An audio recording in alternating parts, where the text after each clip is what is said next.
con cada uno de ustedes. Apagaremos un poquito que están bien así. La luz.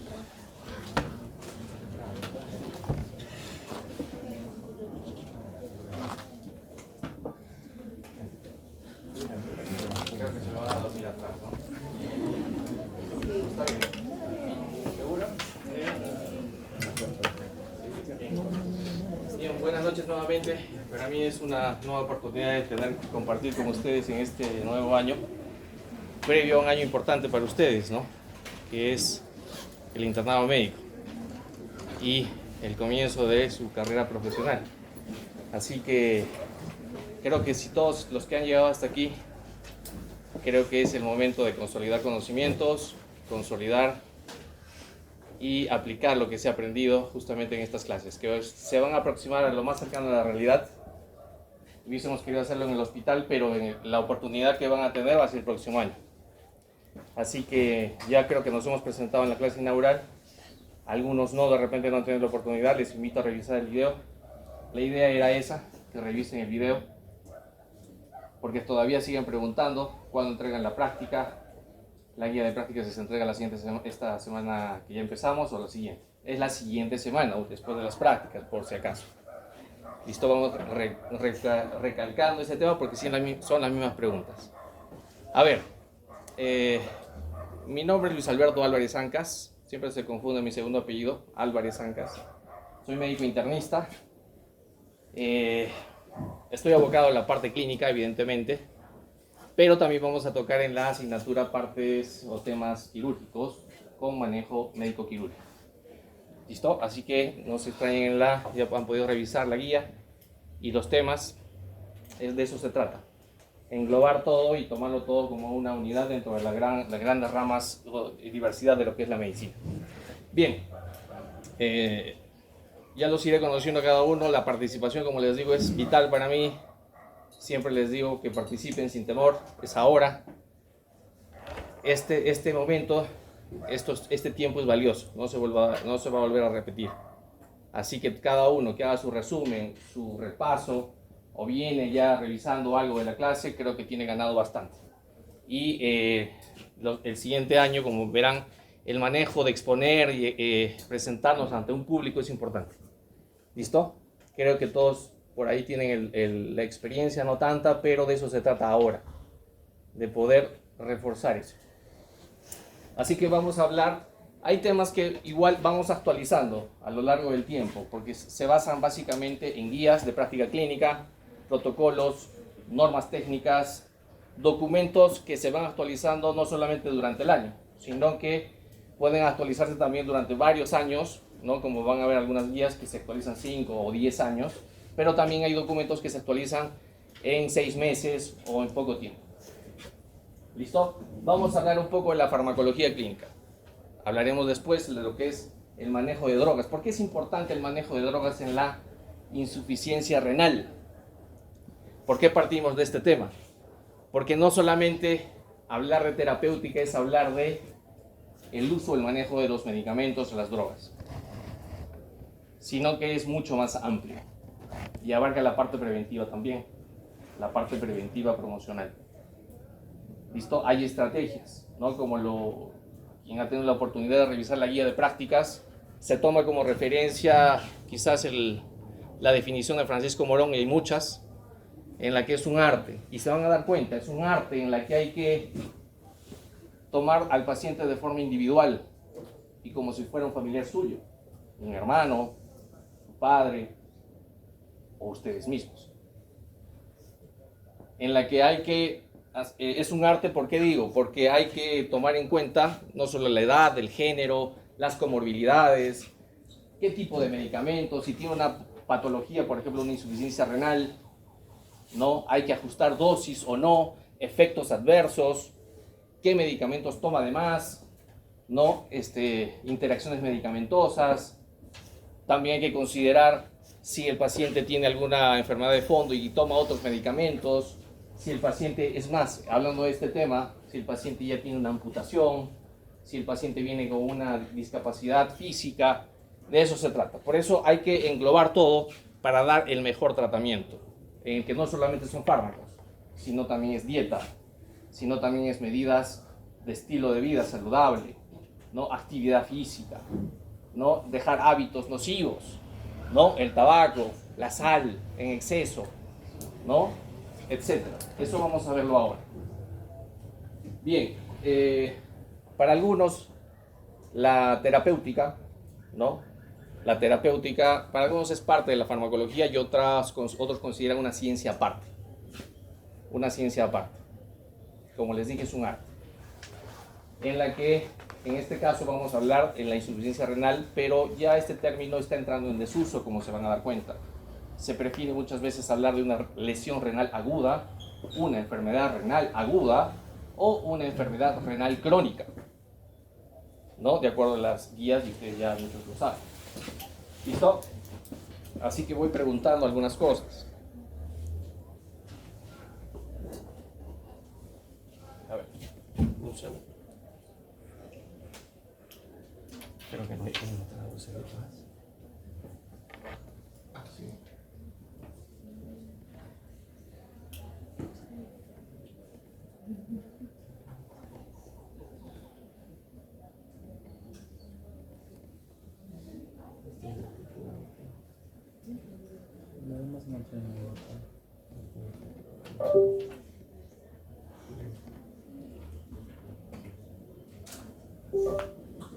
Bien, siempre hago la misma pregunta porque muchos se siguen confundiendo en el cuanto qué es primero, ¿no? Ustedes van a utilizar medicamentos, pero no solo medicamentos, hay estrategias no farmacológicas. Pero cuando hablamos de medicamentos, siempre digo la misma pregunta, ¿qué fue creado o formulado primero?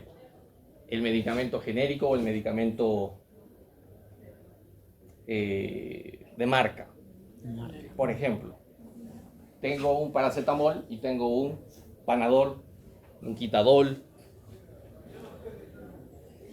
¿Quiénes piensan que es primero el medicamento genérico? Levanten la mano.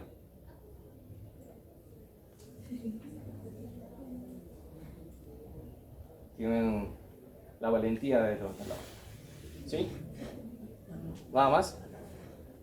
¿5? ¿6? Entonces todos los demás están de acuerdo en que es primero en formularse el medicamento de marca. El Panadol. A ver, el último de esta fila, ya que no levantó la mano, aquí. Y que está de acuerdo con el medicamento de marca es primero. ¿Por qué? ¿Sí? ¿Así? No lo vimos, ¿eh? Por eso voy a prender la luz. A ver, el último de esta fila. O sea, primero el medicamento de... No, pues genérico. Genérico me está diciendo, ¿sí? O sea, ¿fue creado primero el medicamento genérico? ¿Sí? Sí. Cambió de opinión. Ya, aquí. Me levantó que era... ¿Cuál es primero? ¿Qué se creó primero? Genérico. Ya. ¿Por qué se creó primero genérico? El genérico. Primero crearse el componente que va a actuar en nuestro cuerpo.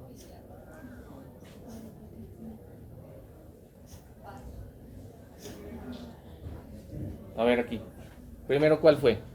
Creo que primero es el de marca, porque es ¿Por qué? el que descubre y él crea el componente. A ver, levantamos un poquito la voz para que el último nos escuche. Creo que primero es el de marca, porque al descubrir ese compuesto, patenta su nombre. Y luego creo que... O sea, el que primero en elaborarse es el genérico, el de marca, ¿por qué? ¿Por qué? Descubre. Luego, ¿Descubre quién? el- ¿Quién descubre? o sea, crea el compuesto también. Y lo patenta el laboratorio. Entonces, creo que El laboratorio. O sea, no convence tu explicación. A ver, ya, dejámoslo claro porque seguimos con la misma duda. Yo sé que algunos de repente tienen, pero primero fue el medicamento de marca. Y no debe haber dudas, ¿no? Porque ¿quién tiene el interés finalmente? Son los laboratorios. Algunos dirán, no, los laboratorios están detrás de todo el negocio. Parte, sí. pero los medicamentos tienen una propuesta, tienen de repente medios, recursos, hacen una inversión, ¿no? Y van a la investigación, van a investigar una molécula, un principio activo, ¿no? Y ese principio activo lo van a presentar ante una entidad, una vez hechas las investigaciones, como una nueva molécula. No, tengo una molécula o un nuevo principio activo que va a beneficiar a la población para una determinada enfermedad, ¿no? Como sucedió en el COVID, como sucedió en enfermedades como VIH o enfermedades autoinmunes. Entonces, va a invertir recursos, dinero, tiempo, infraestructura, etc. ¿Y qué va a pasar? Que va a solicitar una patente, porque se va a encargar del estudio a lo largo de muchos años que va a durar la patente, en la que nadie más, ningún otro laboratorio va a encargarse de la investigación y el estudio de este medicamento o de este principio activo. ¿Cuántos años dura la patente? 20 años para ser exacto, 5, 10, es variable, pero el promedio 15 a 20 años. ¿Por qué? Porque vamos a ver acá las fases, ¿no? Algunas van a ser acortadas, otras van a ser más rápido, van a demorar, otros no van a tener el permiso, van a reformular su hipótesis, su investigación. Va a demorar, pero en promedio son 15 a 20 años. Y una vez que se expire la patente, una vez que haya recuperado y esté en la última fase de comercialización, pues va a recuperar toda la inversión con la venta de estos medicamentos, y todo va en retribución del laboratorio que propuso, que tuvo la propuesta en esta nueva molécula, ¿no? Y a partir de allí, que expira la patente, vienen los laboratorios genéricos que tienen menos recursos y que van a proponer vender un medicamento genérico a menor costo. ¿Y cuál es la diferencia finalmente en el medicamento? Si es genérico o es de marca. ¿Cuál es la diferencia? Porque tenemos tres partes que saben ustedes de farmacología: principio activo, el coadyuvante o el excipiente o vehículo. ¿Cuál es la diferencia? ¿Cuál es la diferencia? ¿Qué es lo que hace que cueste más el medicamento de marca? Coadyuvante. El coadyuvante es un medicamento que coadyuva, que potencia la acción del principio activo. Por lo tanto, si yo tengo un medicamento para la migraña, ergotamina, y le asocio cafeína, potencia la acción. Si quiero le agrego, si no, no. Algunos consideran que podría estar incluido en el precio, pero lo que hace un medicamento, la diferencia finalmente es el vehículo o el excipiente. ¿Por qué? Porque esa parte es lo que le da, por ejemplo, la presentación, el color, y le da cierta ventaja en velocidad de biodisponibilidad, en la absorción y biodisponibilidad. Una cierta ventaja, no es mucha, no es diferente, pero no, finalmente el principio activo es el mismo. Así que si alguien les dice, quiero un medicamento de marca, recéteme porque sé que es mejor, bueno, quizás en 1 minuto, 2 minutos será la diferencia en cuanto a la biodisponibilidad, la absorción, pero el efecto terapéutico será el mismo. ¿Listo? Así que hay pacientes que les van a pedir en la emergencia o en cualquier lugar que estén: yo quiero que me dé, no una ceftriaxona, deme Rocefin. Ceftriaxona 8 soles, Rocefin 100 soles. Pero yo quiero, porque yo me han dicho que los genéricos son malos, no pasa nada. En el MINSA, en el Salud dan puro genérico. No, deme uno de marca. Bueno, ya tanta insistencia, tómelo. Va a la farmacia, no, ya se compra nomás genérico. Así que tengan cuidado. Así que miren, los primeros estudios son in vitro, ¿no? Como sabemos. In vitro, como hace poquito tenemos la experiencia del COVID, fueron investigaciones in vitro y extrapolaron a seres humanos. Gran error, se saltaron tantos pasos. Por eso hay investigaciones retractadas. Una vez que se ha investigado in vitro productos biológicos, pasa a pruebas en animales, ¿no? Como sabemos, en la que se va evaluando algunos aspectos: la eficacia, la selectividad, en fin. Luego va a pasar de aquí, va a haber un permiso, un nuevo fármaco en fase de investigación. Le van a hallar en Estados Unidos la FDA, la EMA en Europa y acá la DIGEMIT. Lamentablemente la DIGIMIC no cumple un papel fiscalizador, de control, como debería ser.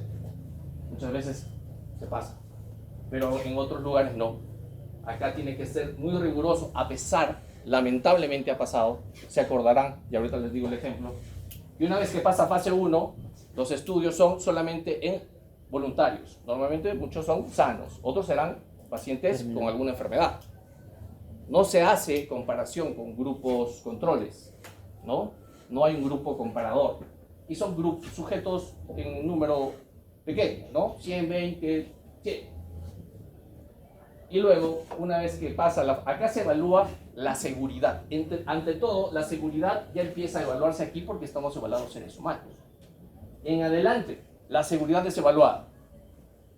Y una vez que pasa la fase 1 y se le da el permiso que continúe con la fase 2, ya hay un mayor número. Y aquí ya empiezan a comparar, ¿no? Hay grupos comparadores, doble ciego, triple ciego, que ya en la fase 3 se consolida, ¿no?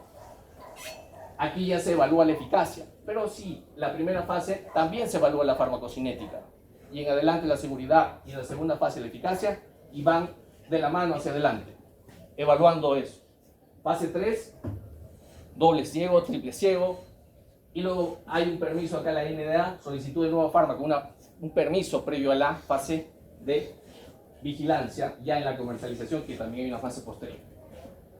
No tenemos cercano, lamentablemente, por ejemplo, lo que sucedió con la talidomida, que se comercializaba como un medicamento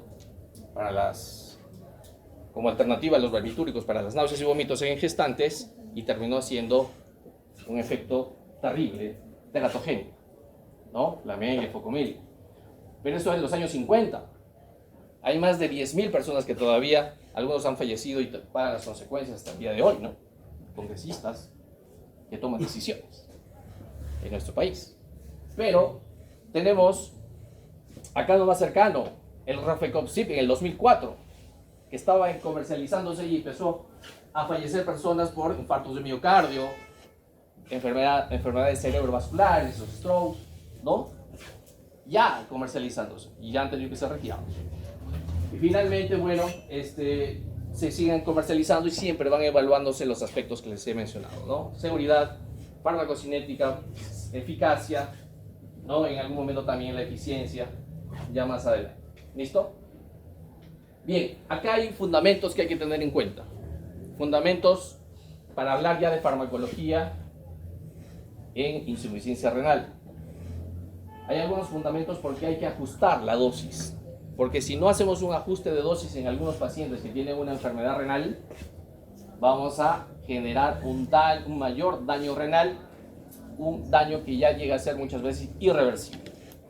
Y que si no tomamos la precaución de ajustar la dosis o de darnos cuenta que este paciente ya tiene una enfermedad renal anterior como antecedente, vamos a terminar enviándolo a diálisis, a hemodiálisis o terapia de reemplazo renal, y muchas veces la expectativa de vida de estos pacientes, la morbimortalidad, se eleva grandemente. No solamente gastos millonarios en el sistema de salud, sino que se pierden vidas. Solamente con un detalle de no tomar en cuenta estos aspectos. Entonces, el objetivo es ajustar la dosis para dar justamente una dosis adecuada, ¿no? De un medicamento, de un fármaco, para evitar y lograr, si no, identificar la nefrotoxicidad. ¿Para qué? Prevenir el desarrollo de una lesión renal aguda, conocida como AKI. ¿No? Hay guías AKI, hay guías KDIGO, ¿no? KDOQI, como están aquí, las he presentado al inicio, y los invito a revisar, que son las bibliografías de base para este tema y en adelante, para revertir rápidamente el AKI, ¿no? Una vez que retiro el nefrotóxico, o manejar apropiadamente las complicaciones, entre ellas la enfermedad renal aguda o la enfermedad renal crónica, ¿no? En una lesión renal aguda, no a todos les vamos a reducir la dosis de inicio, no. Muchos pacientes en una dosis inicial, en lesión renal aguda estoy hablando, no se reduce la dosis. Antes que me olvide, por favor.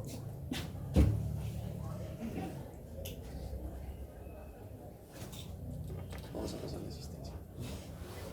Hacia atrás. pacientes con sepsis y que tienen muchos de ellos una injuria renal aguda o una lesión renal aguda, normalmente no se les reduce la dosis. No se le da una dosis más bien de carga, una dosis estándar. ¿Listo?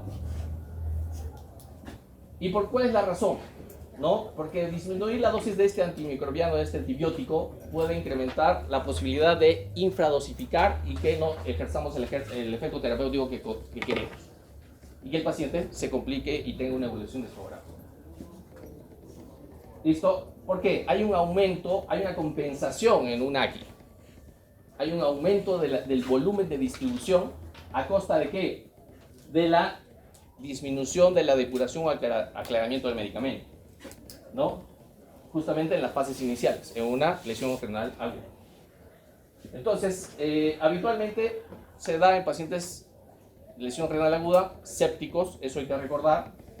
Más bien, en una enfermedad renal crónica sí hay que hacer la corrección de ajuste de dosis, ¿no?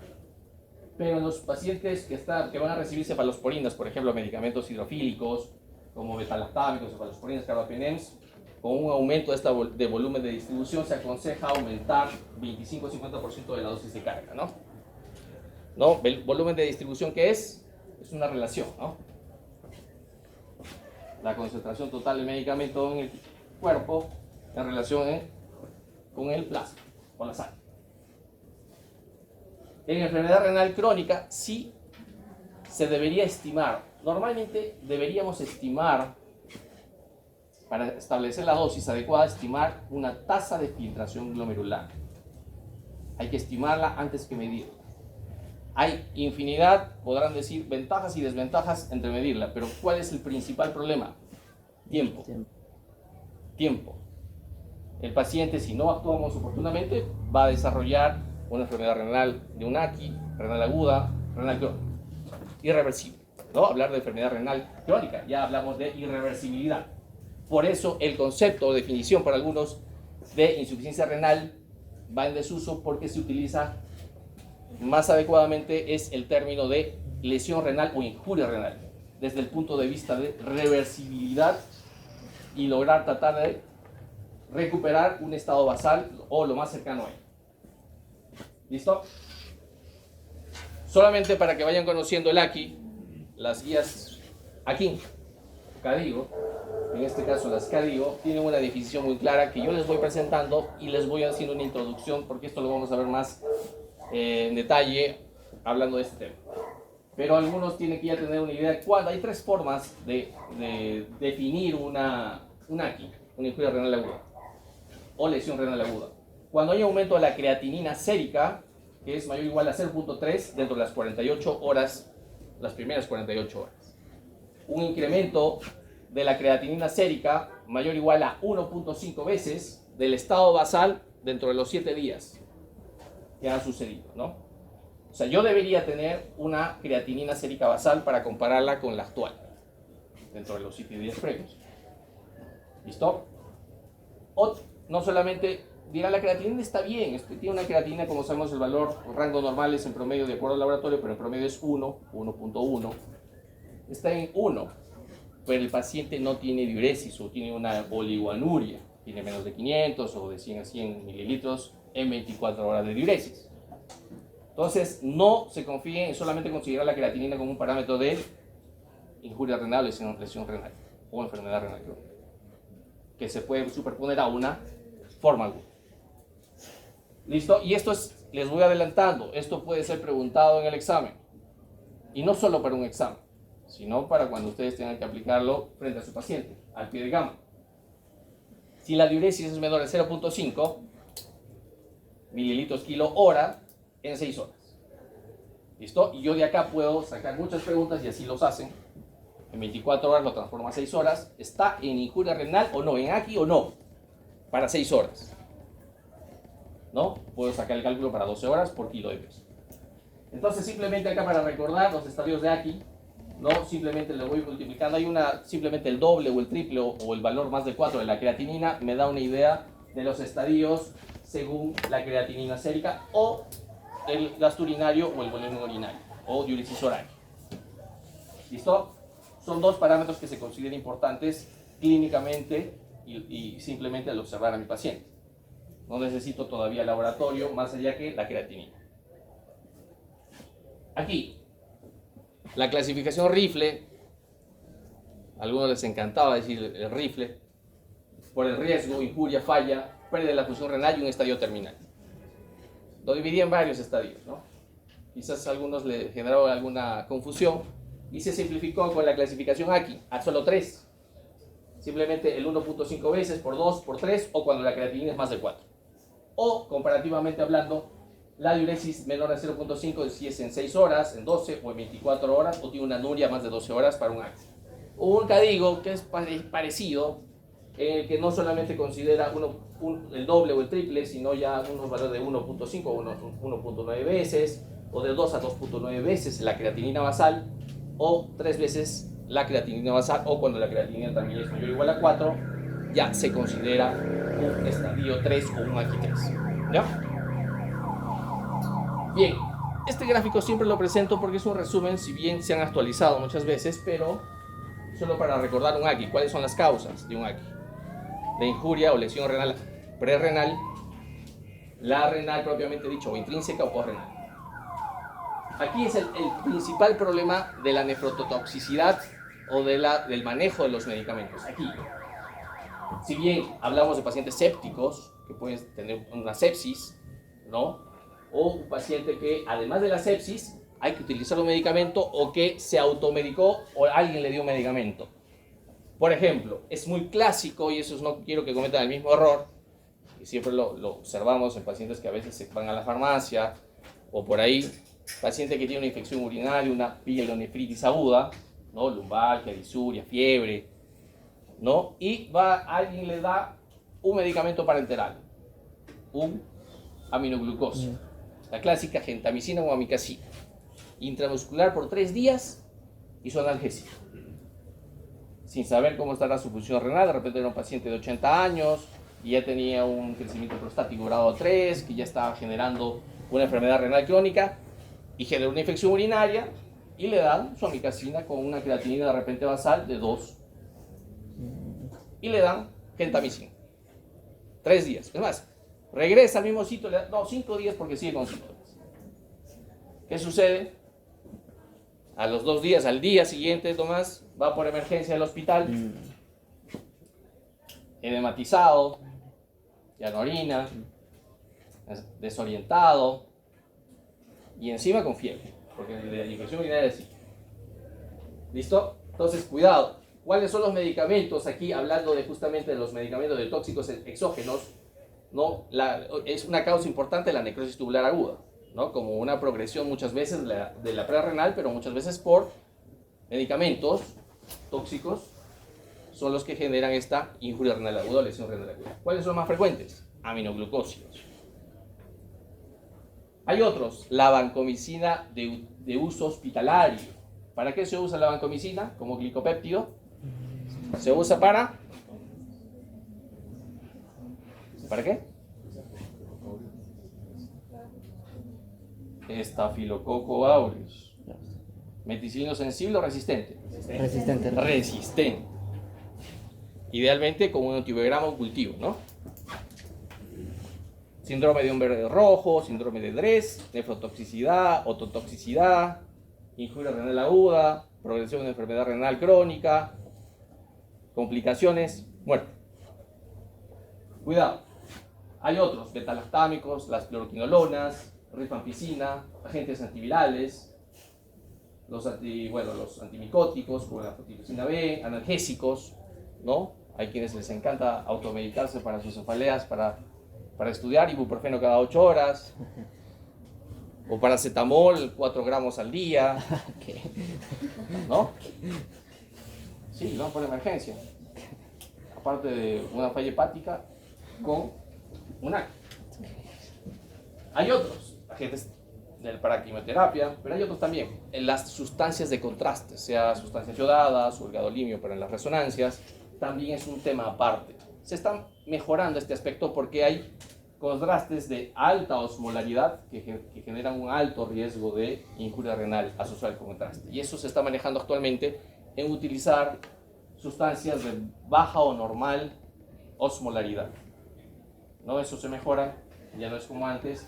Y, evidentemente hay otros aspectos, como la edad, si ya tuvo una enfermedad anterior, etcétera, ¿no? Pero es un tema muy frecuente el uso de contrastes en nuestro medio que generan injuria renal o lesión renal aguda. ¿Listo? Bien. La enfermedad renal crónica. ¿Cuál es el tiempo de corte? 3 meses. Y para la injuria renal aguda, ¿cuánto tiempo? Dijimos 7 días. Y en el medio, entre 7 y menos de 3 meses, exactamente, enfermedad renal aguda. Entonces, si hablamos de 3 meses con una tasa de filtración menor a 60, para una superficie corporal de 1.73 metros cuadrados, que asociado a daño renal, como en algunos marcadores de daño renal, y hay unas implicancias para la salud que vamos a ver, pues tenemos la definición de enfermedad renal crónica.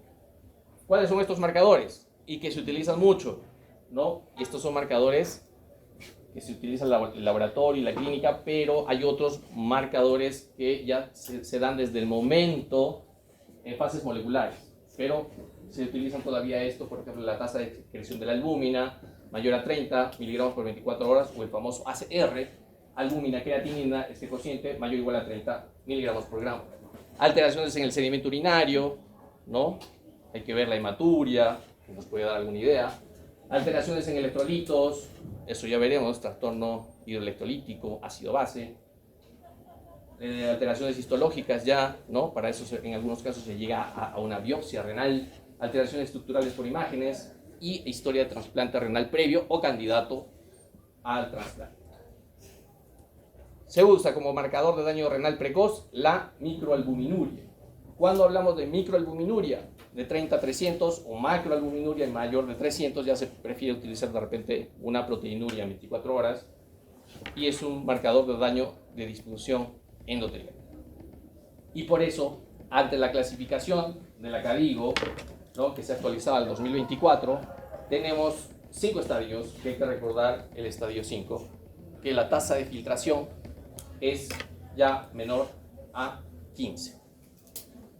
Recordar el estadio 3, es muy frecuente recordar que la tasa de filtración es menor a 30. Y lo normal es de 90 ¿a qué?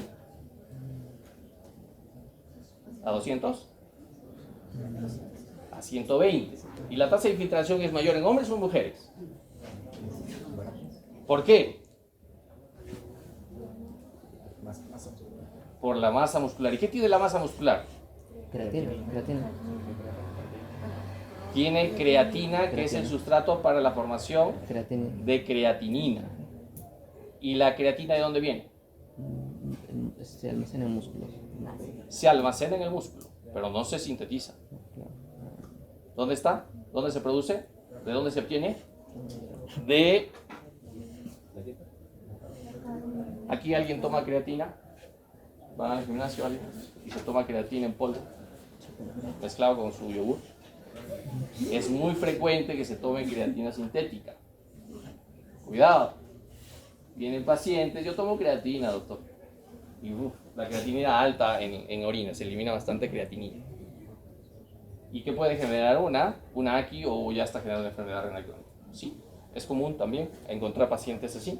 Entonces, viene de los alimentos de origen animal, las carnes sobre todo, ¿no? Pero nosotros también sintetizamos en el hígado en mayor porcentaje la creatina, ¿no? Y se almacena en el músculo y se forma creatinina, ¿no? Y es una sustancia que no tiene muchas alteraciones, por eso se toma como referencia, como un marcador, como un parámetro para evaluar función renal. ¿Listo? Y esa era la razón.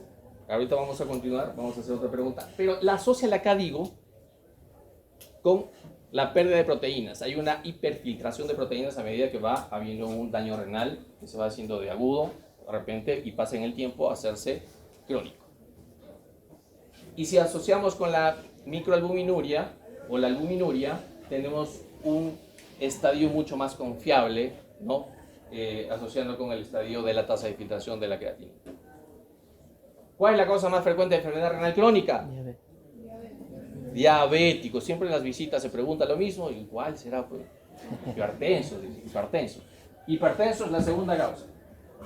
Diabéticos, la primera causa. Y después vienen otras causas, ¿no? Pero entre estos dos grupos se llevan de largo en las salas de hemodiálisis. Están llenas de estos tipos de pacientes.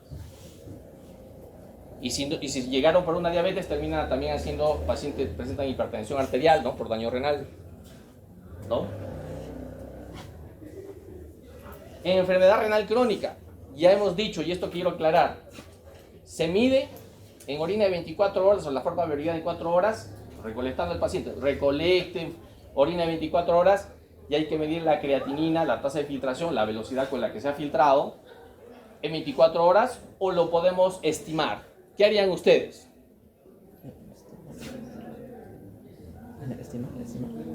Estimar. La estimamos.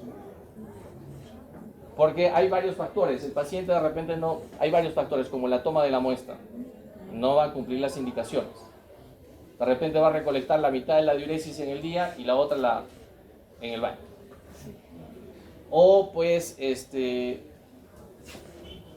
se contaminó la muestra, se cayó, se malogró, no hay una buena calidad, en fin, hay muchos. Y el proceso también, procesos enzimáticos, cómo se hizo con diferentes medios para poder procesar la muestra y obtener la tasa de filtración.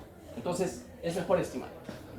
Si bien hay un 10% que puede haber una variación hasta un 30%, pero en el gran porcentaje nos va a ser de utilidad, o si no, la variación va a ser mínima. Por eso, tanto en la injuria renal aguda como en la enfermedad renal crónica se propone estimar la tasa de filtración.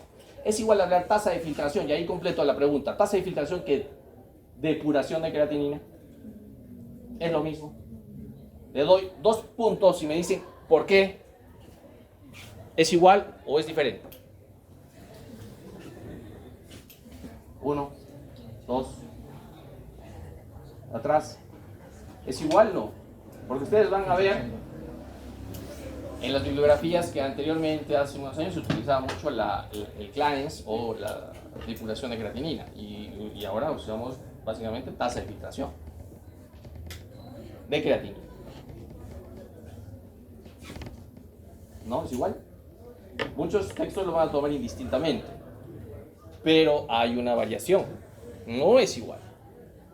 Se habla de que es inversamente proporcional, ¿no? Es inversamente proporcional porque la tasa de filtración, como les he dicho, es la velocidad con la que se filtra la creatinina, ¿no? En la orina. Y la depuración es la eliminación. Pero, ¿qué pasa? La creatinina se va a eliminar y va a haber una etapa de hiperfiltración para tratar de compensar. Entonces, la tasa va a haber mayor velocidad y la creatinina se va a eliminar, pero va a llegar a un punto que la creatinina va a ir disminuyendo en su eliminación. Y la tasa de filtración va a ir aumentando. Hasta que en algún punto ya de estados más avanzados en el tiempo, en que la velocidad disminuye y la eliminación va a aumentar. O sea, no podemos hablar, en algunos lo consideran igual por este estadio de repente final, pero en muchos casos hay que tomarlo como conceptos diferentes. ¿Listo? Entonces hay que estimarla, la tasa de filtración de la creatinina. Si yo tengo la certeza de que es confiable, esta estimación la voy a usar y voy a estadificar a mi paciente renal crónico. Pero si no es confiable, porque la tasa de filtración puede variar, estimada porque hay fórmulas, y que lamentablemente las fórmulas utilizan el peso corporal total, y como les dije, hay pacientes de guerra que de repente un pie diabético perdieron amputación de una extremidad. No será igual, pues, ¿no? Su peso corporal igual un paciente para su edad, para su talla, un paciente que ya tiene una extremidad menos, ¿no? Entonces, si hay o es vegetariano, ¿no? O se está inyectando, colocando medicamentos, esteroides, para aumentar la masa muscular, ¿no? Los anabólicos. Entonces, si hay estas alteraciones, pues hay que medir la cistatina, ¿no? La cistatina es otra proteína que no sufre cambios y se elimina tal cual, ¿no? Y se sintetiza a nivel celular y van a se va a medir. Si hay alteraciones de la cistatina y de la creatinina, hay que medirla finalmente. Entonces, la hora. Esta es la fórmula se propone para aquí, no las fórmulas de enfermedad renal crónica, sino se propone, por ejemplo, esta fórmula de cinética, ¿no? Estimación de la tasa de filtración cinética, porque hay que comparar en 2 puntos la basal, en un segundo momento, ¿no? Y esta es una fórmula que también lo podemos obtener en aplicativos. Y le pido por favor a Hanna compartir las fórmulas, ¿no? Por favor, para todos, quiero las fórmulas, incluida esta. Tenemos y ustedes habrán conocido esta fórmula, ¿no? Crocroft and Gold, la MDR de 4 variables o de 6, la seca de EPI, ¿no? Que también es otra. Hay otras nuevas, como la FAST o la EKDF, que se proponen. ¿Cuál es el problema de la Crocroft and Gold? Toma como referencia, como parámetro el peso, ¿no? Acá está. Si es género masculino, femenino, la edad, el peso y la creatinina sérica. El problema principal era el tema de la masa muscular. Pacientes que tenían dietas diferentes, masa muscular alterada, ya de por sí no pueden ser calculadas y genera una distorsión finalmente. ¿Listo? Eso básicamente en estudios que se han hecho. Esto es una fórmula antigua de 1976 y seguramente alguno de sus docentes, espero que no, digan no usen la Crocroft and Gold. Es la que siempre usamos. No, tiene un margen de error y grande. Hay otra que se propuso en 1999, la MDRD de 4 variables o de 6, en la que le quitó el peso para tratar de corregir este problema. Le quitó el peso, pero le agregó la raza, ¿no? Y se vieron que tenía problemas. Se excluyeron en el estudio a menores de 18 y mayores de 70 años. Diabéticos que usaban insulina. Entonces generaba un margen también de error. ¿Listo? La de 6 variables, ahí tenemos, agrega la albúmina, ¿no? El nitrógeno ureico, para darle mayor confiabilidad. Pero si se compararon la Crocroft and Gold y la MDR, tienen bastantes limitaciones. Sobreestiman la tasa de filtración por cuando es inferior a 15. Le dan un valor mayor, 20 de repente. ¿No? Presenta mayor exactitud para valores de 15 y 60, sobre todo la MDR. Para valores entre 60 y 90 de tasa de filtración, dependiendo de la población, también va a haber alteraciones. Es variable, ¿no? Y cuando en sanos, o aparentemente sanos, con tasa de filtración más de 60, y con pacientes con nefropatía que cursan con hiperfiltración, las ecuaciones infraestiman. ¿Listo? Entonces, ¿qué pasó aquí? Algunos les dirán, ya no uses, sí, pues la Crocroft and Gold ya no la uses porque es antigüita. Úsate la MDR de 6 variables. También tiene limitaciones. Se perfeccionó con la seca de EPI. Enfermedad renal crónica, estamos hablando de enfermedad renal crónica, en colaboración con el área de epidemiología en Estados Unidos, en la que solo utilizaba el género de edad, la creatinina. ¿Listo? Le quitó, para la versión 2021, le quitó la raza, porque se consideró que ya no era un tema de hablar de raza pura, de negra, sino ya mixta, y que ya no se consideraba como un tema de hacer diferencias raciales. Por lo tanto, se excluyó el tema racial, pero a pesar de que en este hay un mejor rendimiento para las tasas más de 60 o que se aproximen a la normalidad. Y el 87% que se incluyeron en el estudio fueron menores de 65 años, que esa fue una crítica que se le hizo a la MDR. Pero finalmente, comparando en menor sesgo para tasas de filtración mayor a 60 o que se aproximen a la normalidad o normales. Limitaciones de las fórmulas. Ya sabemos cuáles son las limitaciones de las fórmulas. El peso corporal, las dietas, los esteroides, las alteraciones de la masa muscular, las amputaciones, los menores de 18 años, las hepatopatías con edemas, con ascitis, fracaso renal agudo, los donantes, estudios potenciales de donantes, el tabaquismo altera tanto la creatinina, la tasa de filtración como la cistatina. Cuidado, altera ambas. Entonces acá se recomienda la recogida de 24 horas para enfermedad renal crónica. Y ya para ir terminando, yo, a pesar que ya me van a llamar la atención con los otros compañeros, pero necesito los antibióticos orales para pacientes diabéticos, no usar glibenclamida, no lo usen, a pesar que es un medicamento muy utilizado. La glipicida sí se puede utilizar, pero hasta tasas de filtración de 30. Y como van a ver en MINSA y en salud se utiliza mucho glibenclamida, como sulfoniluria. No la van a utilizar en pacientes renales. La metformina es un buen medicamento, muy utilizado para pacientes diabéticos, pero tiene una limitación renal. Solo se puede administrar hasta tasas por encima de 30, por debajo de 30 no. Las glitazonas son buenos, son útiles porque tienen metabolismo hepático. El riesgo de edema, de insuficiencia cardíaca y osteoporosis sí se puede dar, está contraindicado en pacientes con diálisis. Las inhibidores de PP4, como saben, inhiben esta enzima de PP4 y que destruye las sincretinas, y las sincretinas son las GLP-1 y las GIP que secretan insulina para controlar un paciente con hiperglicemia, ¿no?, con diabetes. Se tiene que ajustar la dosis, acá se las dejo.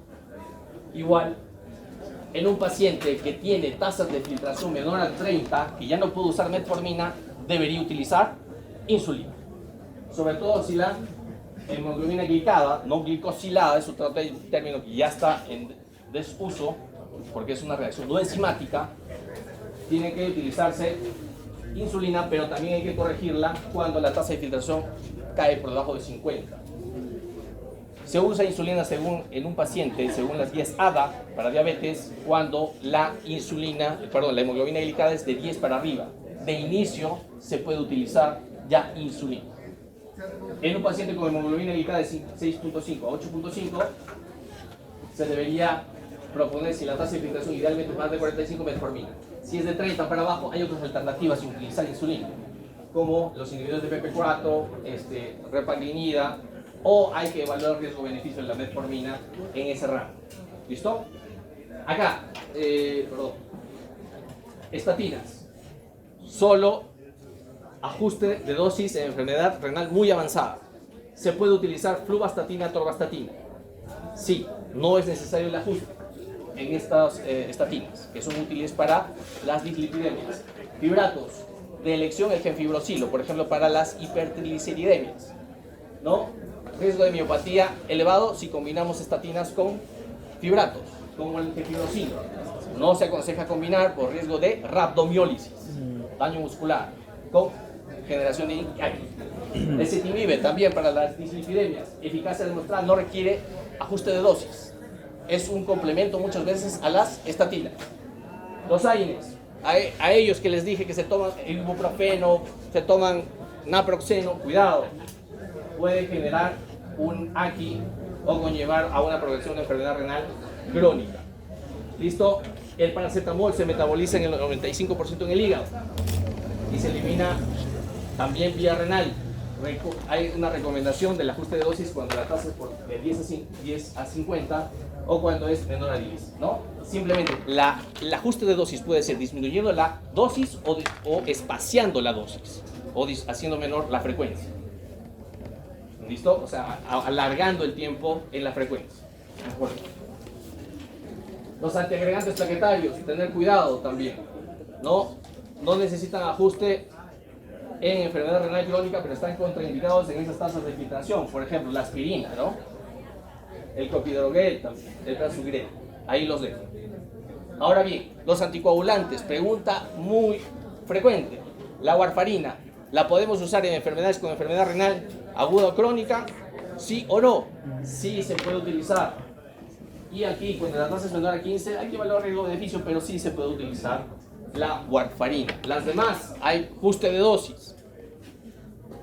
Enoxaparina y otras heparinas de bajo peso molecular, ajuste de dosis. De igual forma, preferimos los medicamentos de eliminación que no tengan eliminación renal, como el metabolismo hepático.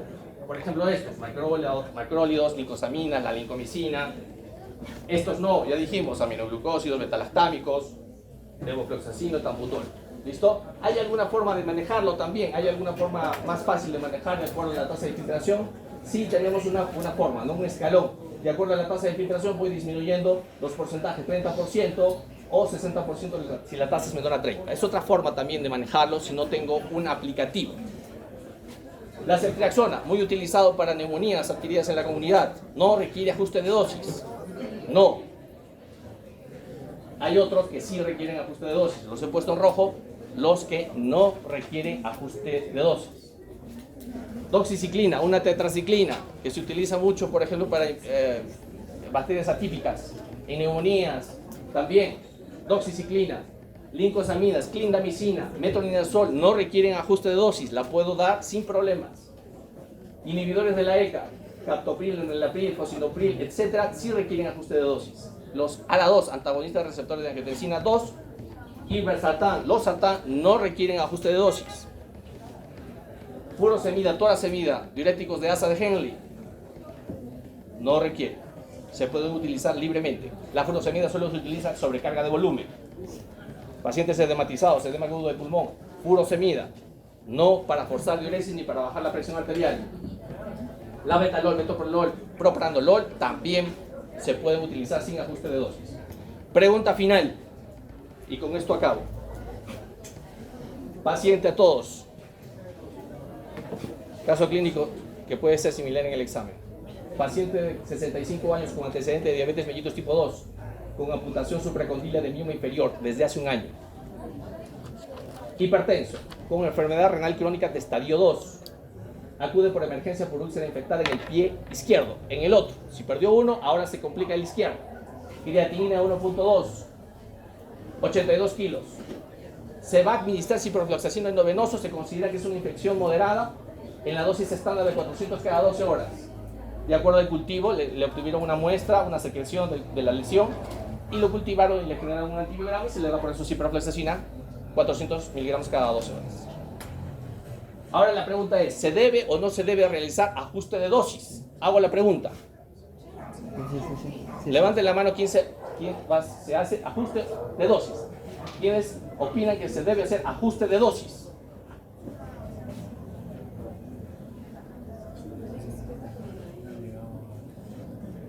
¿O quién ahora no se va a hacer ajuste de dosis? ¿Nadie? O sea, o están aquí, en el no importa. No importa. ¿O sí importa? Entonces, ¿sí se ajusta o no se ajusta la dosis? ¿Sí se ajusta la dosis? Ya, vamos a ver si es correcto o de repente no. Se ajusta la dosis. Nadie se atreve a decir que no importa, ¿verdad? ¿Nadie? Ya. Entonces, si yo pienso que se debe ajustar la dosis, ¿qué voy a hacer? Si es un paciente con enfermedad renal crónica, calcular la tasa de filtración de la creatina. ¿Cuál es? Levanten la mano. ¿Cuál es la tasa de filtración para este paciente?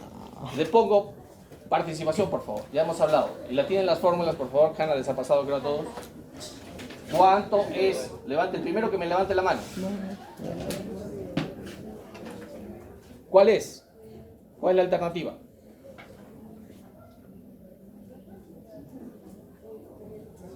El primero que me levante la mano. ¿Cuál es la alternativa en el cálculo de la tasa de filtración glomerular? Les he pasado las 4 fórmulas MDR. Allá me levantó. ¿Cuál es? 67.10. ¿Cómo has obtenido ese cálculo? Seca de EPI. ¿Por qué has usado seca de EPI? ¿La más qué? ¿La más confiable o la que más se utiliza? ¿Cuál es? ¿Ah?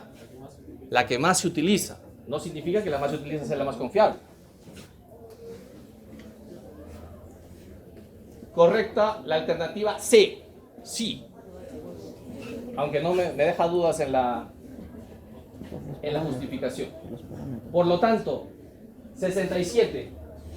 Y yo tengo tasas de filtración, que esto ya hay que revisarlo. Hay que tener un texto de referencia o un aplicativo. Si es de más de 50, la tasa de filtración de 50 a 30 o menor de 30, para una infección moderada que la vamos a considerar, 67 va más de 50. Por lo tanto, hay que darle esta dosis 400 cada 12 horas. Por lo tanto, no se ajusta la dosis. ¿Listo? No se ajusta la dosis. Porque si la ajustamos, vamos a infradosificar. ¿Y quién se perjudica? En este caso, el paciente, porque puede tener una evolución de la infección. ¿Sí? Bien, hasta ahí llegamos y considero la participación del compañero que tuvo el coraje de decir. Gracias.